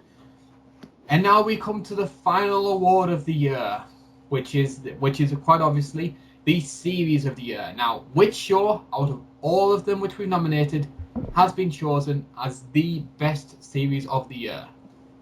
Again, all four of us have made nomination choices, and Joe had the first pick. And Joe, you have chosen Celebrity Big Brother 14. Good choice. Good. Of course. I hope I didn't steal that off anyone else. Yeah, well, you kinda, but yeah, you did a good job. I'm sorry if I did. It was just such a fantastic series. Again, with Frenchie and Leslie and Gary and Dee to an extent. It was just a fantastic series. I definitely agree there, because we've already touched on Frenchie enough. That was a great thing about it. Gary obviously had his great moments. I think as well, though, it was satisfying from a storyline perspective as well, because you really started to root for Gary, which I never would have expected the British public to have tried to warm to a character like Gary Busey. Yeah. So I think it's great in that regard. I quite like the sub-stories as well during that season as well. I quite like the whole Audley versus James alpha male mini feud as well. I think that's something that people overlook. I think supporting characters were okay. It did get a bit monotonous at the end with when it just really turned into a Gary versus the rest of the house storyline. But I definitely think it was a strong season, and I think Gary winning helps to elevate it, certainly. Yes, yeah. Carl? Absolutely, yep. A very good series.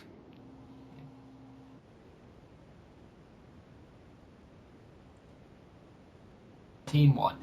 And I mean, yeah, we've said enough about Jim Davidson and the idea of him winning so Go on, sorry, you cut out again. Sorry. Skype call's been terrible today for some reason. Yeah. Now, I went for the Celebrity series 6 months before, Celebrity 13. And I know you can say whatever you want about Jim winning and all that comes with that and Linda and stuff.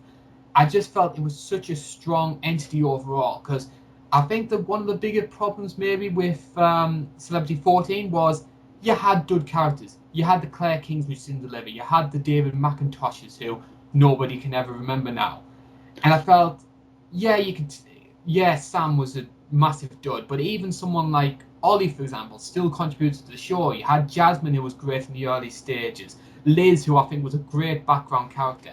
So I felt the characters were stronger during that season. I felt the story was great, where you had Jim's redemption arc, because I felt in a strange way Gary's storyline was just exactly the same as what happened with Jim, in being nagged by the middle-aged wench of the house, as it were. And but I felt with Jim's maybe was a bit more. I felt like maybe getting to Jim's story a bit more, even if I didn't particularly like Jim and found it a bit contrived in that regard. Linda I loved, Louisa I loved. I even liked Dappy to an extent, and I never thought I would have said that. So I think I'd go for Celebrity 13 for that reason.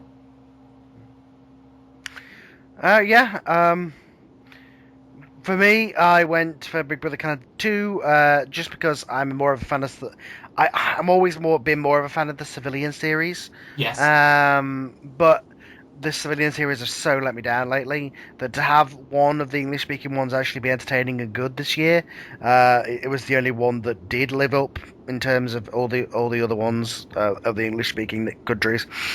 I thought it was a good show. It had some good gameplay. It had some good. It's fresh You know, Yes. it's like they've combined some elements from our version and stuff, but mostly it's their version of the American concept. But it's the American concept done better because it's got this fresh feel to it, and this And it's not. I'm really left with the feeling as well watching the Canadian version that the producers care. Again, it's like what the American show would be like if there was a new producer or if there was a new set of eyes working on it. Like, yeah, it's just gone back to the original format, and no gimmicks, no twists, no, Alison Grodness, any of that stuff. It just kind of is gone, and it's just a pure version of what the show should be, and that's why I really enjoyed it. I think the celebrity versions were better entertainment as a show overall, but I think in terms of civilian series, I don't think there was a better one from English-speaking countries this year. I think as well what helped Big Brother Canada as well was Big Brother Canada also had, in my opinion, quite a good story because we had this first five alliance. We had like the Kenny, Andrew, Sabrina's, etc., which were dominating the front game, and you thought, oh no, it's going to be tedious, it's going to pick off everyone one by one. And yes, production maybe twisted things a bit by saying, Canada, you are the head of the household that week. But that was the great comeuppance moment where the first five realised how much hated they were. The rest of the house got the confidence to take them on. And they started getting picked off. And I thought that was good as well, because I felt the characters were strong. As I mentioned before, how much I love Neda. There was Heather as well. Sabrina, I feel, really turned into this great train wreck character once she fell out of power. I do think it was a strong series. I really do. Absolutely. Joe? Joe. Is he? Joseph? I think he might have left. Or at least gone away from the computer for a minute. Yeah. Sorry, I was muted. Sorry. Yeah. I didn't have much. I don't really watch Canadian Big Brother, so I don't have much of an opinion. But it does sound pretty good. And don't worry, Carl. You only have 3 months to wait until the next one. Yes, I'm really looking forward to it, but difficult third album syndrome, isn't it? Yeah. Do you, though, have more of an opinion on Paul's nomination? Hold on, what is it? I'm a Celebrity, 2014. Again, this is a series that hasn't finished yet, so it's a bit hard to tell. But from what it's been so far, it's been quite a good series. That's the thing, though, with I'm a Celebrity, though. It's been good. I can never really feel there's an I'm a Celebrity series which is ever great. And I think a lot of that's down to the way that the show works and the format, because I get the feeling the problem sometimes with I'm a Celebrity is it's so reliant on formulas to work. It's the same jungle. They wear the same gear every year. They do the same Bush Tucker trials. It's really stagnant. And I feel like, yeah, you might say whatever you want about Survivor. One of the appeals that Survivor always had was it was willing to change it up every year. It was willing to go to different locations in a way that I'm a Celebrity never seems to. Yeah. And I don't know, it's too safe for me. And I know I don't want people screaming their heads off all the time because nobody wants that, but it's just like your genteel, nice show. It's the reality TV version of Midsummer Murders. Yeah. It's inoffensive, when in a way, because it's a family show. Absolutely. It's a family show, yeah. And maybe it's because I've watched Big Brother more and I expect things to be a bit more risque, but yes. Between those picks, I would personally have to go with one of the Celebrity series, and I'm edging towards 13 just because of some of those great moments. I don't know. Then again, the Frenchie stuff was good, but they both kind of died off towards the end. But did we prefer Gary over Jim is the question. I'd say Jim. I'd prefer. I'd say Gary. Sorry, definitely Gary between the two. But I felt 13 had more around it rather than that, because I felt with 14 was great, but 14 was great, but then you still had to put up with the likes of George, Adele, David McIntosh, as mentioned, like some of the more non-entity characters, and I never really felt that 13 had that sort of baggage associated with it. I definitely agree with you though. If you two want to vote 14, I'm very happy to do that myself. Joe, what are you saying? I'd say 14 had more content, more personality than 13. 13 did have good personalities, but it wasn't as packed as 14. Yeah. 2 against 1, lads. Celebrity 14 is our winner. Yes. It's going to be one of them, wasn't it? Yeah. So Celebrity 14 wins Series Cool. of the Year. Cool. All right. So good stuff. Yeah, well, I've just done the maths, lads, and I've just found it out that we have 2 votes for you, Carl, 2 votes for Joe, Paul got 2 votes, and I got 3. But with that high note there, on that bombshell, as Jeremy Clarkson likes to say, it is time to end the show. We've really enjoyed reviewing the best and worst of reality TV this year, and we hope that 2015 holds up many of the same enjoyments for next time we do this. We've really enjoyed doing the show, haven't we, lads? Yes. Fun, Yep. fun. And I certainly look forward to hearing you for the next podcast when we will be covering Celebrity 3 in January. Until now, though, I've been Carl Bainbridge, that's been Carl Dutton. Yep. That's been Joseph Tilley. Have a good Christmas. And have a very Merry Christmas for everyone here on Big Brother's Big Archive. Yay. Petition Iron Sheik, next Celebrity Big Brother.